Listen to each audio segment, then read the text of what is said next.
two friends get lost in the desert. Only one will return. And I covered his face with a t-shirt, and he died. Why did Rafi Kodikian kill his best friend? There's a lot of other ways to comfort somebody rather than to sticking a knife in their chest and ending their life. If we'd been placed in the same situation, would we have handled it differently? I don't know. Was it mercy or murder?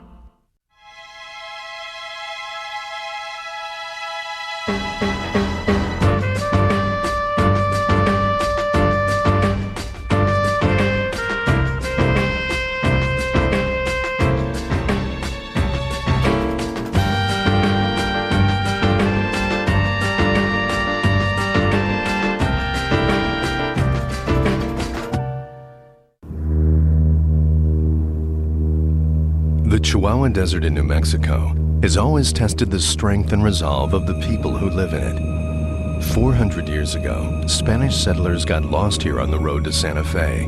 Driven mad by thirst, they barely survived. Nowadays, the people who live here know the old stories, and they approach this desolate and beautiful place with respect. In August 1999, Ranger Mark Macia was summoned from his office in Carlsbad National Park to supervise a strange rescue operation. Two hikers have been lost for days in the desert. One of them was now dead, killed by his friend. The survivor had been found at their campsite, desperate for water and suffering from severe dehydration. I knew there was a fatality. I knew there was a patient that needed emergency life support. And I also asked if there was any life threat, if the guy was still armed, or if there were any issues like that, and I was told that there weren't. The two hikers were discovered in a canyon, just a few miles down a dirt road from the park's famous caverns, which attract thousands of visitors each year. But few people venture into Rattlesnake Canyon, where Ranger Macia was headed. It is a lonely place, visited only by the occasional hiker. After just 15 minutes of hiking from the dirt road, Macia came to a point on the trail where he could see the canyon floor and a campsite barely half a mile away. I got to this point on the trail and I could look down and I could see the tent. So I had a pretty good idea where to head once I got to the bottom of the canyon. When Macia got down to the campsite, he was confronted with a strange scene. The survivor, Rafi Kodikian, lay in a tent pitched on a dried-up riverbed under the blazing sun. It looked like a desperate survival type situation. Kodikian was laying in the tent, camping gear all over the place, so just kind of everything was in disarray. Macia checked Kodikian's vital signs and started treating him for severe dehydration. I said, hey, I'm going to start an IV on you. He said, okay, that's fine. It was then he had a chance to talk to Lance Matson, the ranger who had found the hikers. I asked him again, where is your buddy? Where's your friend? And he said, right over there. I killed him. Kodikian motioned to a pile of rocks a few feet away that covered the unmistakable figure of a human body, that of Kodikian's friend, David Coughlin. We knew who was here. It wasn't going anywhere, so our concern was for Kodikian and his medical condition. While Macia waited for an emergency helicopter, he talked to Kodikian. I found out where he was from, so we talked about Pennsylvania a little bit, my few experiences back in the state. But the young camper was desperate to get out of the canyon. He said, well, what's taking the helicopter so long? Why don't you guys just carry me out? My grandma can fly that helicopter faster than the Army can. Macia was careful to keep the conversation within certain boundaries. I didn't make any reference to his friend's body or anything. We didn't want to jeopardize any element of the investigation. Eventually, the chopper arrived and flew Kodikian and Macia to the Carlsbad Medical Center 30 miles away.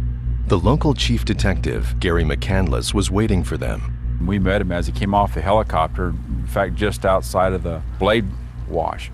And we walked with him all the way in, and then they into the emergency room. And then inside the emergency room, I had an opportunity to really talk to him, and that's where our conversations first started.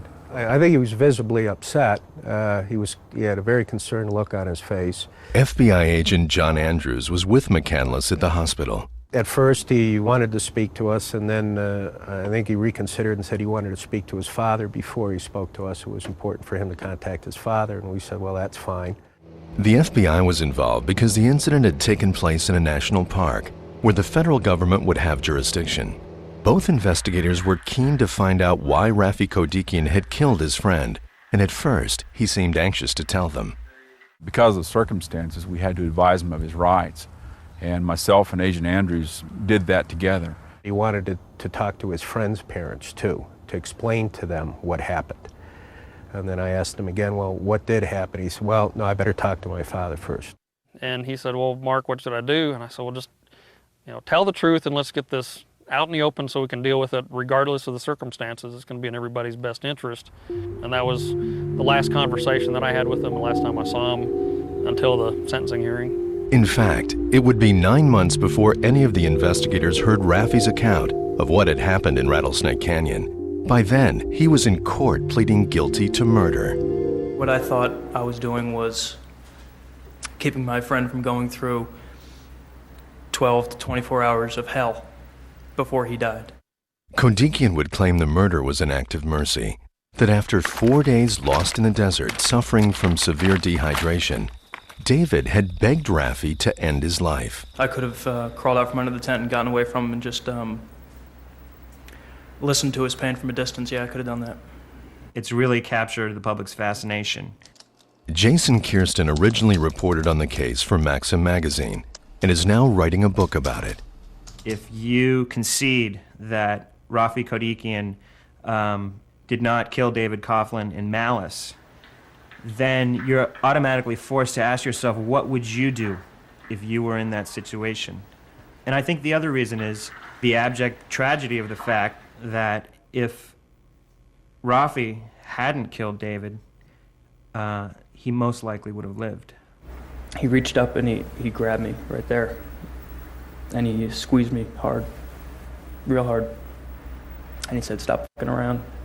The story he told, whether you believe it or not, was very riveting. Rafi's story also provoked some serious soul-searching and some nagging questions for local officials, like Eddy County Sheriff Chunky Click.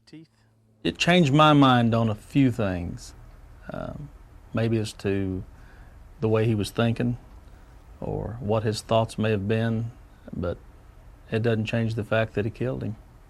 I can't condone taking of another life. The sheriff and I have talked many times about this. If we were both down there and we were dehydrated, if one of us started talking like that, well, to be honest with you, I think I'd die trying to carry him out. When you're going through that frame of mind, who knows what one will think? Especially someone out here in the Wild West from Boston. It is a completely different environment.